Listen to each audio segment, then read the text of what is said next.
Hello everyone and welcome to the latest Fireside Chat. I'm David Girling, I'm the Employability Director in the School of Global Development, and I am joined by two alumnus, Simon Bell and Sanusi, so great they named him twice. So Simon did his PhD here many years ago and then worked for us for many years and has since gone on to work in 40 countries. He's very interested in technology, and today's discussion is going to be around technology apocalypse. Sanusi studied media and global development, and he used to say to me, he said, why don't we have a module on sort of like fiction for development? Is that what you said, Sanusi? I think so. So when Simon got in touch, I thought, wow, wouldn't it be great to hear Sanusi and Simon have a conversation? Simon, thank you so much for being here today. Sanusi, thank you too. Over to you guys. I'm going to turn my camera off, sit back, relax, and enjoy the conversation. Thank you very much, David. Thank you for organizing this. And yes, I was excited to have this conversation with Simon because I thought UEA pretty well known for fiction and creative writing. And I thought that would be an easy place to kind of create a module around, literature for development or something like that, because I feel like it's an often neglected part of the conversation of discussing development or how countries are portrayed, especially when you're looking at media and development. So yeah, I'm excited to have this conversation with you, Simon. We'll talk a little bit about your career and of course how it comes out of dev, and then we'll find a way to pivot it into your books and kind of connect it all. And we hope 30 minutes would help us do justice to that. So I'll go right into it. So you've had quite the illustrious career. Yes, I think so.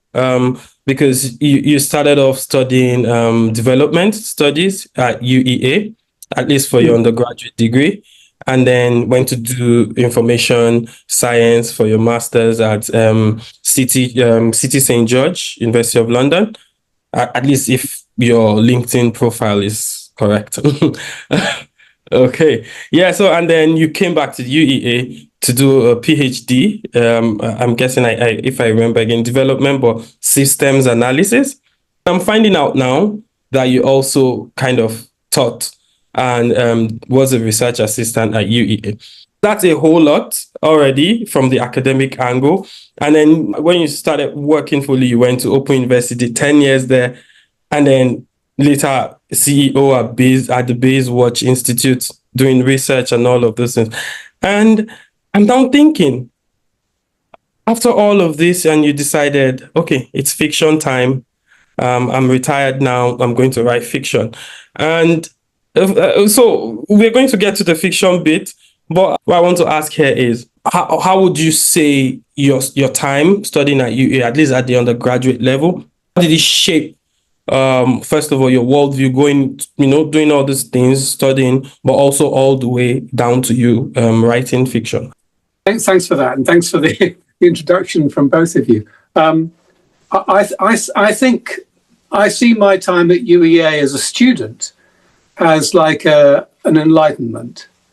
I think I was a very trivial person when I first arrived at UEA. I don't know really if I knew what I wanted to do with my life, but I knew that I was interested in the world in the widest sense, but I didn't know how to engage with it. So it was kind of like guesswork. But I found my 3 years as an undergraduate in development studies enlightening. I mean, I just remember waking up. It was like literally waking up. In my second year, suddenly things started to make sense. And I wasn't a very bright student. I wasn't, top of my grades or in any way. I was pretty average. But something happened in the second year. And I think it was this view of the world which could be multiple, that we had perspectives from everywhere, that there was no commanding high ground of truth, that what we had to do was negotiate and consider the alternatives and not be too concerned with the prejudicial views of minorities or majorities, that there was some kind of way of weaving your way through this. I found that fascinating. Multidisciplinarity, I thought, was a brilliant concept, and I thought it was embedded in development studies. So I just thought it was a blast. It was fantastic. It opened the world up literally to me, the intellectual world and the physical world. I guess one of the big commanding points at that time was we were still very ideological. So we were still in camps of capitalism and Marxism and communism and Leninism and ism. And those were kind of traps. But even so, it was still brilliant to be able to think widely. I loved this idea that development studies was a place where you could think around a lot. It was kind of like being an intellectual slut. You could just think anything and go anywhere. And that was the other brilliant thing. That was that you weren't constrained by discipline. If you had an interesting idea in sociological sciences, you could carry it into economics. You could carry it into the consideration of natural resources, the exploitation. You could consider it in terms of climatology. It was brilliant in the way we could bust through discipline walls and think as widely as we wished. I loved it. Oh my God, this is such a brilliant response, because I felt the same way. I remember having a conversation with David and Martin, the other lecturer, and when I asked them, I want to study media, but I'm also sort of interested in everything. And so how do I do that? And they said, you just have 2 compulsory modules, everything else, you take whatever you like. You could also audit as many as you like and do everything, and everything connects. And in one of the compulsory modules, I was like, I know people are looking at news articles and all of this. So what if I want to look at a novel and think about critical discourse analysis in that aspect? And they said, go for it. And that's, I really appreciate this perspective. And you felt that way then, and I felt that way pretty much recently, and so that really just connects. Yeah. So you mentioned your working life, and so this is where we kind of want to see how much more. Of course, you studied development studies at undergraduate, but then you did information science in your master's degree, which is where I'm now saying that you're now kind of paying a bit more attention. It's almost like you were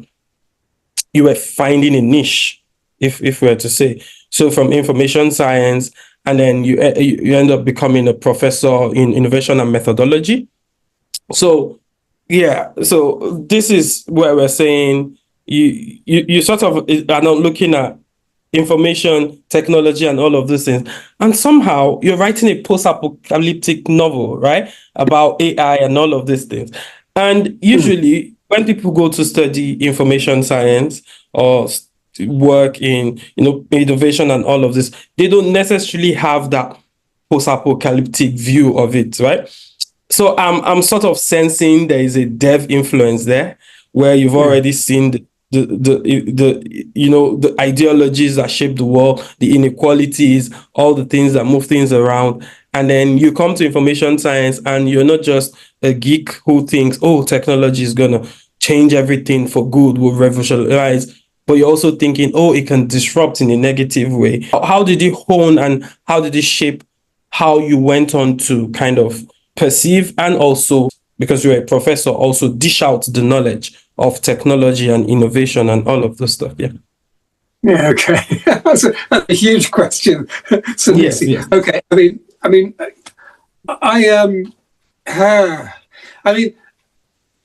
I got into information science, first of all, because from development studies, it seemed to me that the breaking wave on the world in 1984 was information. Information was being commodified, and it was being sold, it was being bartered, and it was being digitized. And I thought that was where the action was. Many people in development studies wanted to focus on economics. They thought economics was the key. My argument was information is economics. Underlying economics is information. And the way we manage that is critical. So it seemed to me to be the most logical place to go. After that, systems analysis, because microcomputers, the micro production of computer technology was breaking as well in 87, 88. Development studies had one of the earliest Apple Europlus computers. So I remember using VisiCalc and using this spreadsheet thing and thinking, wow, this is amazing, what I can do with this stuff. I remember using the Commonwealth Agricultural Bureau database, looking for abstracts on documentation and papers, and finding suddenly that entire libraries were being put on the internet, being put on into cyberspace. This is a place I had to be. This is where the next great movements of power were going to be. And that's exactly what we see today. I think one of the problems with development is it's often rear view mirror. We're looking at the colonialism and imperialism of the past. We're not looking at the colonialism and imperialism of the present.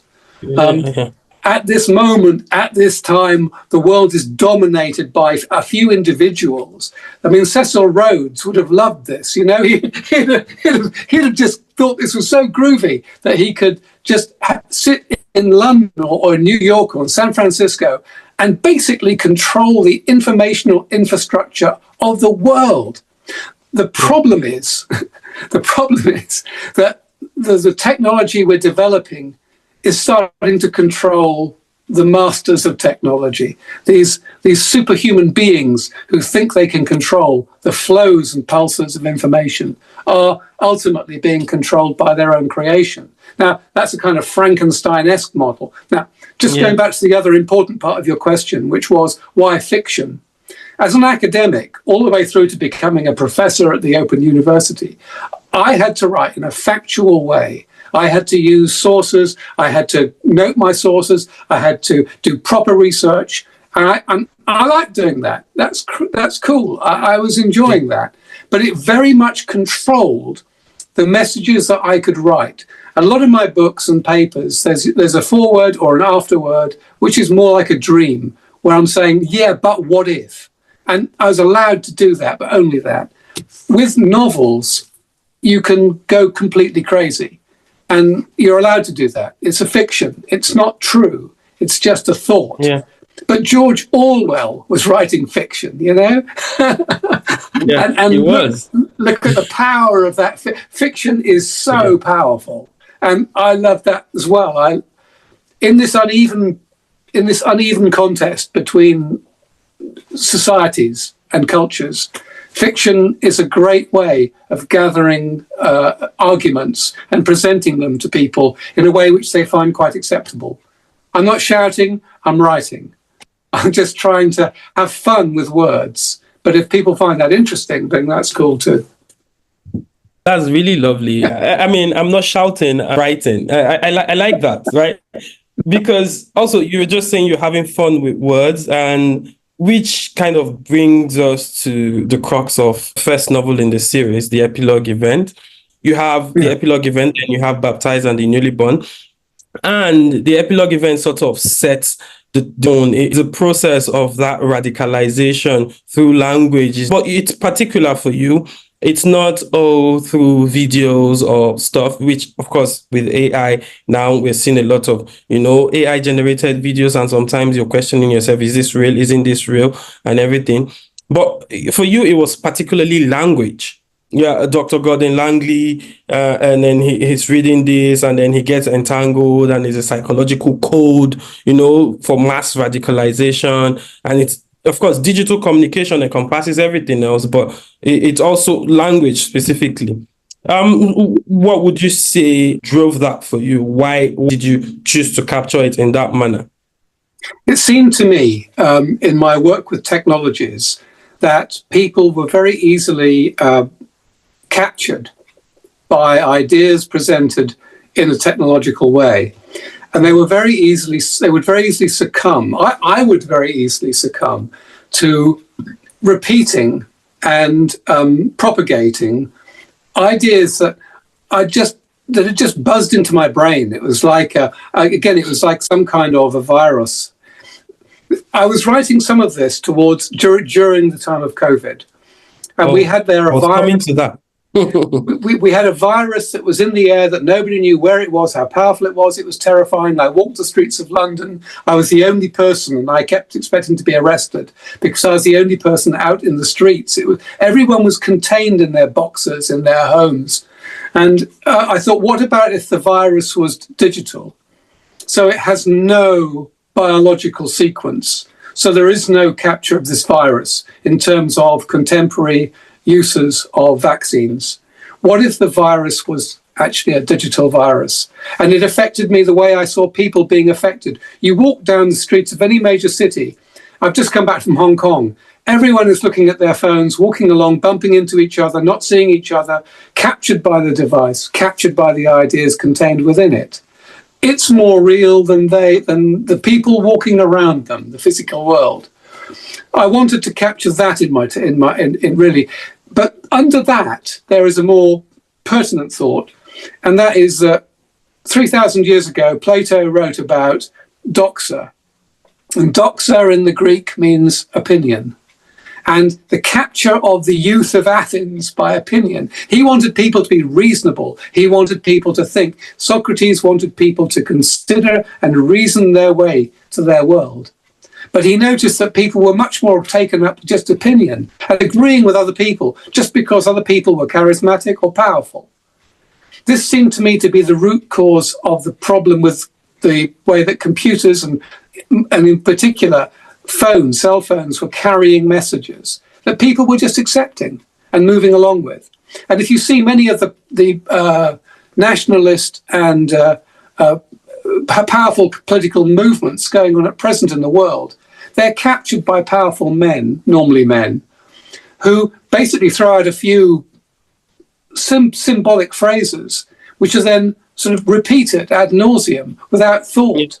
Now, if you think of that as a virus, if you can control people's thoughts through opinion, which is really what fascism has always done, then you can control the universe, because you effectively control the world, because you control the informational structure of the world.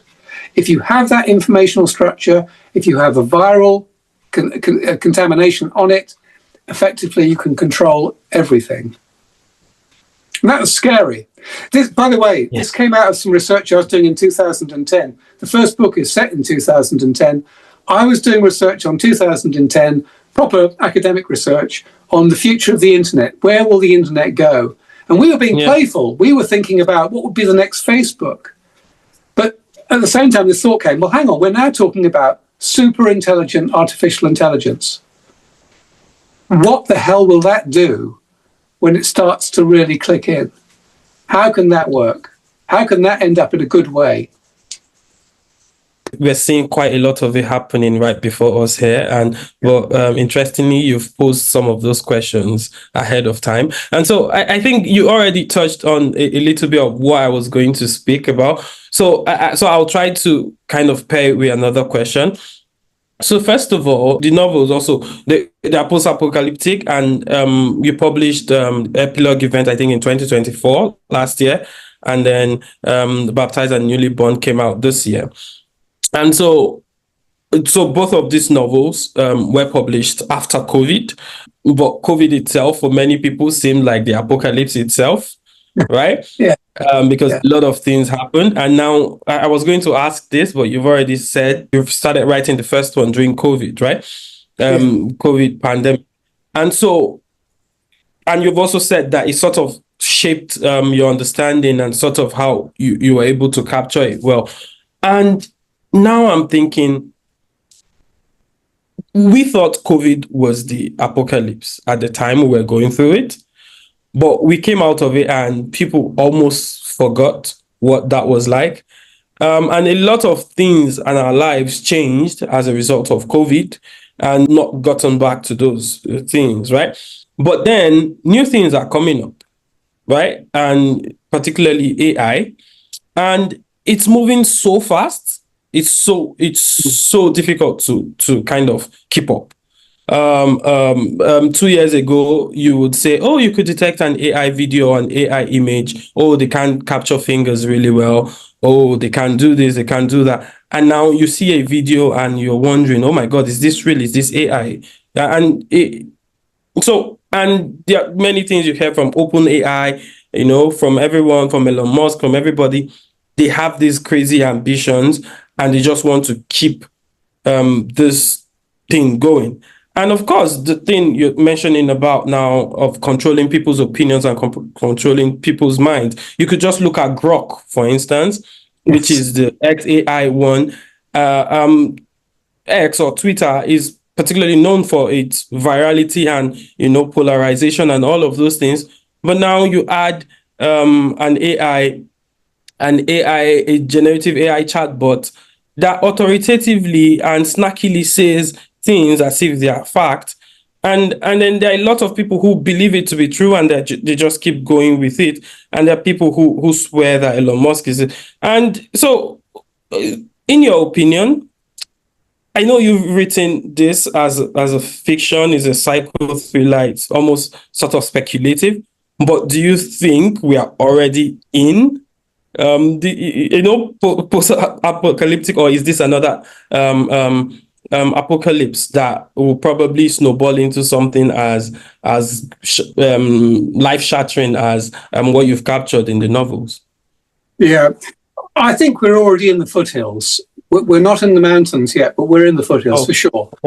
Geoffrey Hinton, who was one of the godfathers of artificial intelligence, has said, he used to work for Google, I believe, and he said that whenever you ever heard of a more intelligent thing being controlled by a less intelligent thing, the problem with this point of singularity where artificial intelligence becomes as intelligent, if you like, in most functional regards as a human being, and then basically you apply Moore's law and things double in power. The computer power always doubles. It doubles and doubles and doubles and doubles on a very quick scale. So you have something which gets as intelligent as us and then rapidly becomes 3, 4, 5 times as intelligent as us.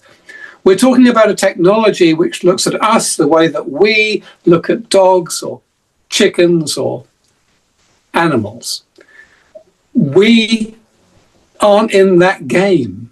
When we've created that technology, when it starts to propagate itself, then, and I don't think we're there yet, but I don't know what's going on in these incredibly reclusive, incredibly well-funded research institutes in the States and in other places where they're playing with this stuff. When the artificial intelligence gets off the Petri dish and gets out into the world, the way that ChatGPT, the way Grok has done this. A couple of authors, I never remember their names. Yeah, Yudovsky and Suarez wrote a book recently called "If Anyone Builds It, Everyone Dies: The Case Against Superintelligent AI." These authors create a scenario. They simulate an idea of an AI called Sable, and they just throw together a few ideas of how that AI could become the monster, the thing that we're all worried about. Yeah. And it's terrifyingly easy. I mean, that's the main thing. Only a few things have to come together to make it happen. To some extent, my novels are, obviously they're fictional accounts, but they're playing with the same ideas. When I read Yudovsky and Suarez, I thought, well, this is exactly what I've been writing about, but as fiction. These guys are scientists, and they're saying it's happening. So it's even scarier. Yeah. Yes, at the heart of what you've written here it's the philosophical idea, right? Where you're playing between free will and basically you've said it earlier in so many words. People are beginning to lose their free will, or maybe it's happened several times throughout history. But right now, there's also this incredible easy way to do it on the mass scale. Where, for instance, the hypnotic lectures that Dr. Langley, OSD, yes. So, and then it's filmed, it's edited, and then it's basically spread online, and so that's an easy way. It captures a whole mass of people. So it won't be just, let's say, in Britain. It will be in Nigeria. It would be in Hong Kong. It will be everywhere, because once you post it, everyone can see it everywhere, right? Before, for someone to say listen to a fascist leader or someone deliver such rousing speech, they'll have to be there in person or find a way. It's not the same. There's a slightly different element to it. It's the mass and highly destructive skill and speed with which it can happen now. So here, we also kind of see that at the end of the day, there's this human craving for story. and for something to believe, and which kind of ties what we've been saying from the beginning. You want to communicate more about development using story and fiction, which is something I thought, oh, why don't we do that more? And here within the book, it's embedded also that humans sort of, despite all the digital manipulation and everything, and one of the things that make them susceptible is because they want a story, they want to believe something, but somehow it's still the story and that belief that can help them, as we see with Peter, Becky, and Zoe, to kind of try to get themselves out of it. So I don't know if you have anything else to say, what kind of made you embed that idea in the novel, in the epilogue event, and then so maybe we could quickly move on to the second book. Yeah. Okay. Well, it's just, I wanted to use what we would think of as ordinary people.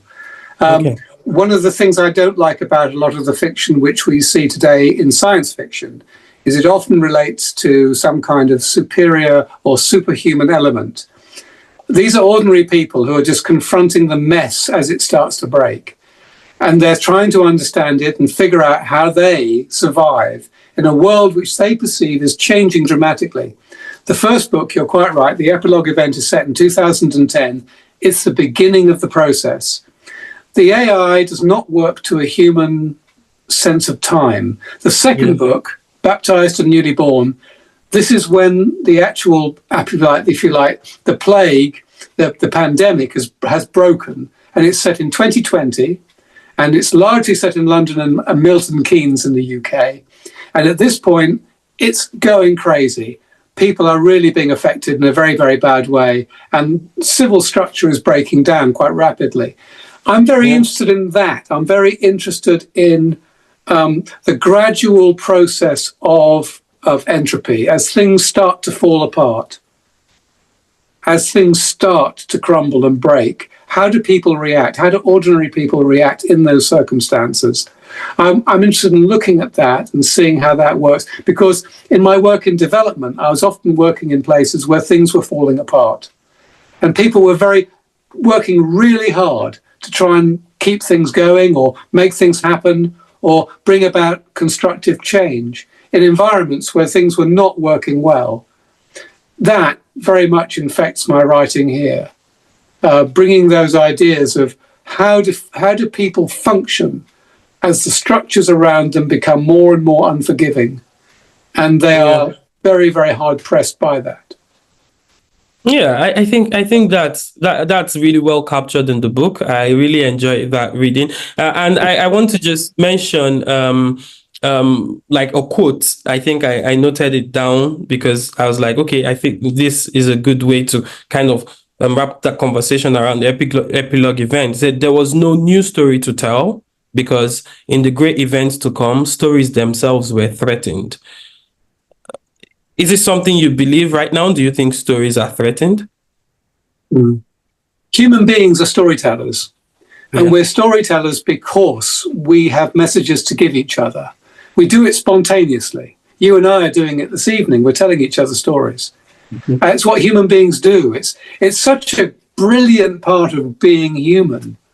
If we hand over our creativity to technology, technology has nothing to tell us. It has no stories. All it can do is mirror or create distortions around what we've already done. If human beings do that, I think you already see it in contemporary media. A lot of media is repetitious, derivative, and unimaginative. Great CGI, but terrible storytelling. And you get that feeling the stories aren't really human, they're just constructed out of the old, there's a few stories, we'll just recreate them with different costumes. Yeah. And it's like there's a script. Yeah.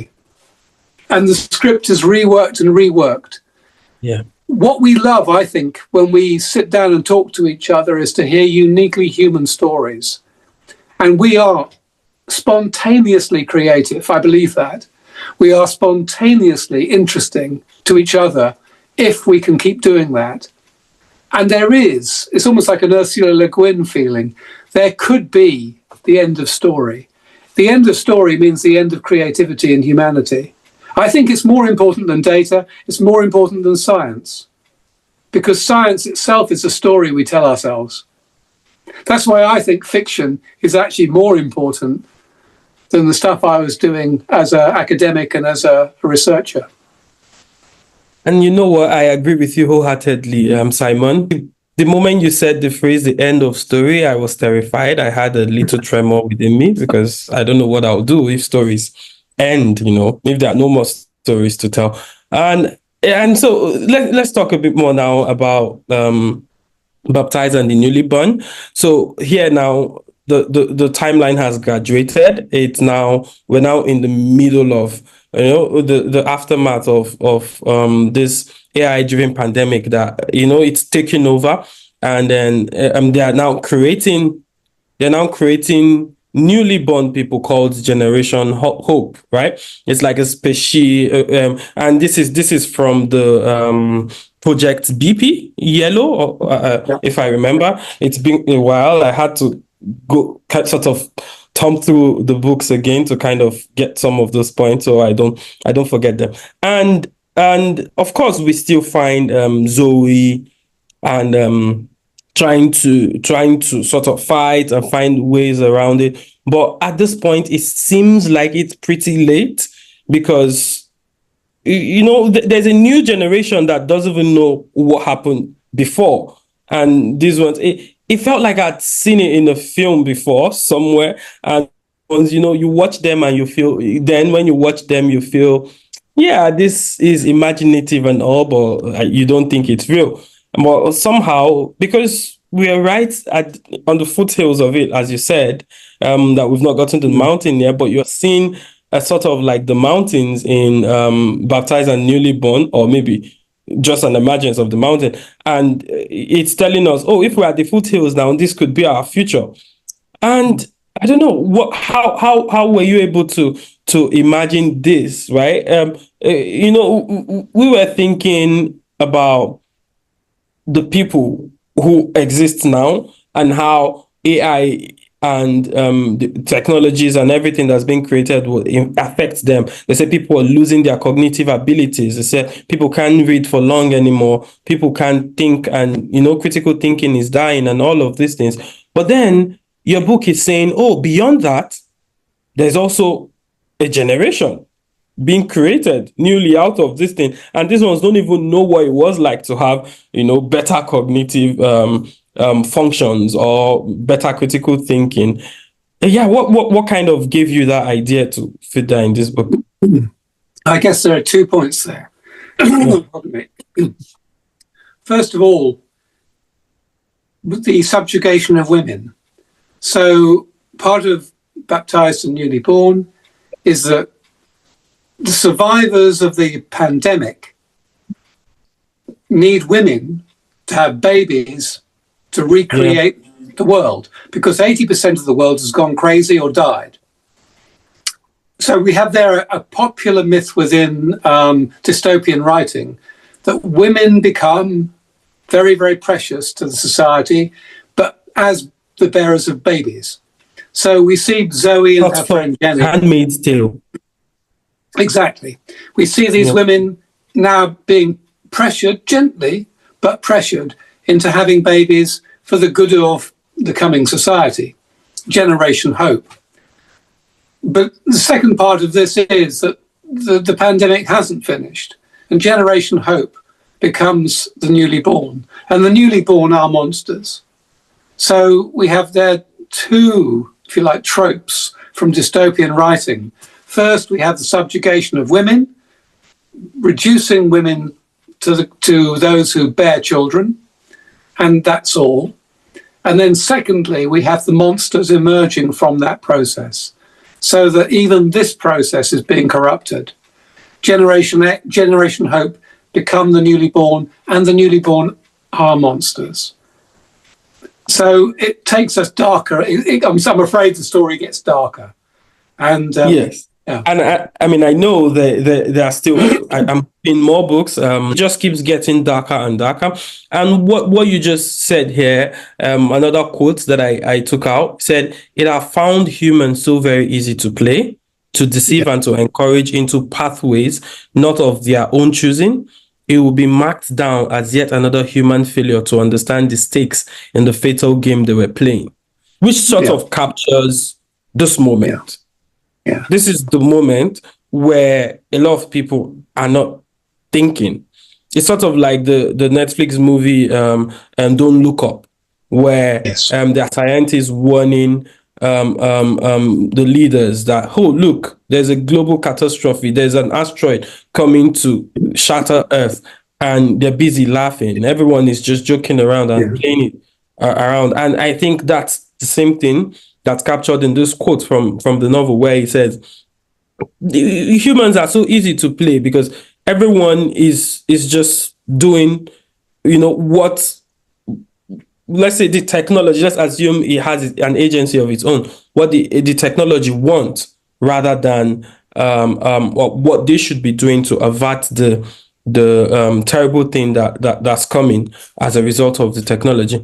So here now, I'll just follow up with another quote, and then, because we have to try and keep it, I've seen we've even passed the 30-minute mark now, and it feels so short. It feels like we've been talking for only 10 minutes. So life, it says, life was needed to be infected, then abused, tortured, and deformed into lives which the intelligence considered to be fitting inheritors of its evolutionary path.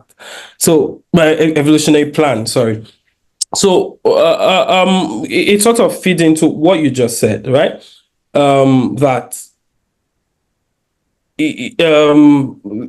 women are subjugated, and then because they need to create life for the good of humanity, to continue the race and all of that.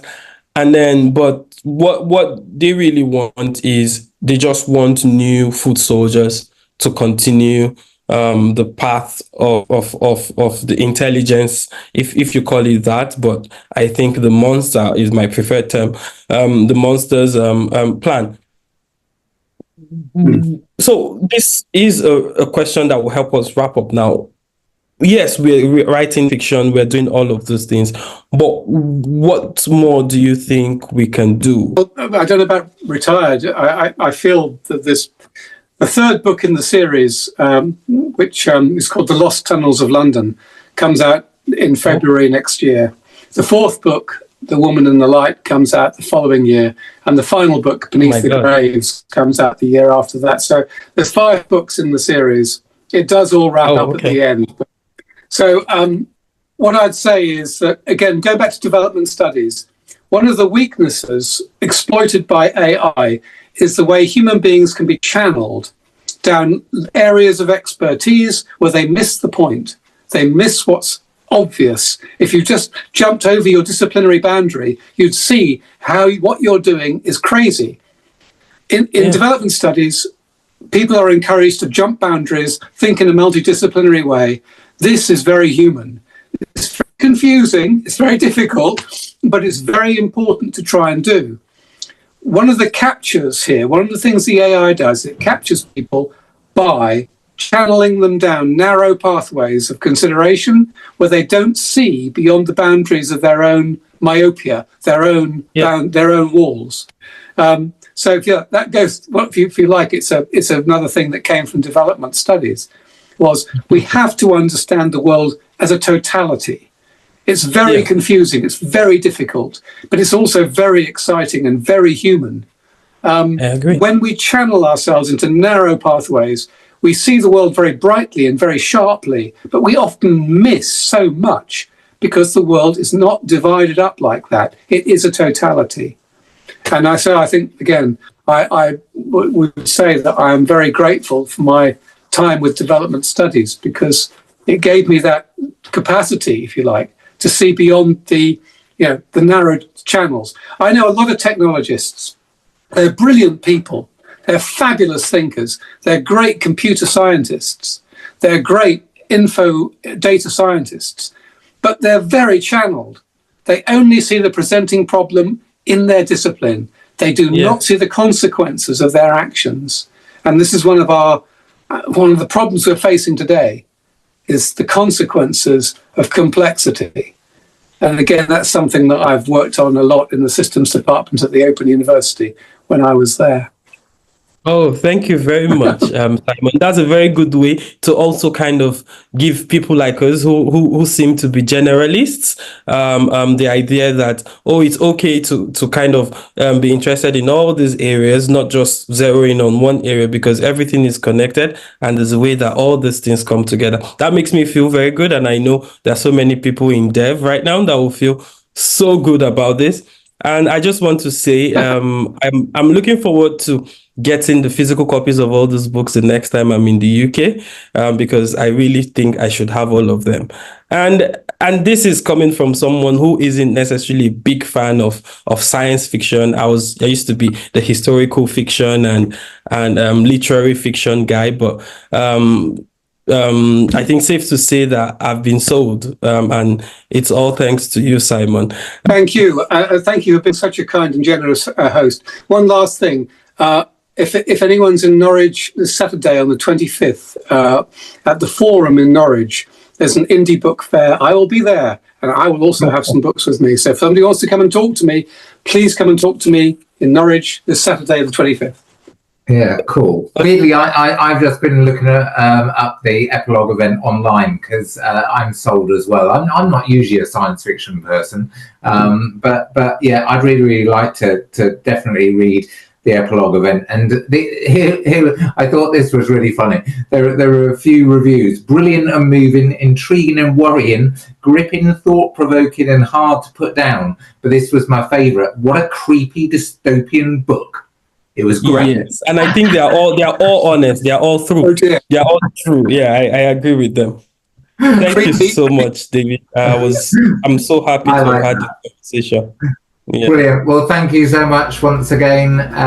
We'll stay on for a bit of a chat, but goodbye to everybody who's watching this as a recording. Bye.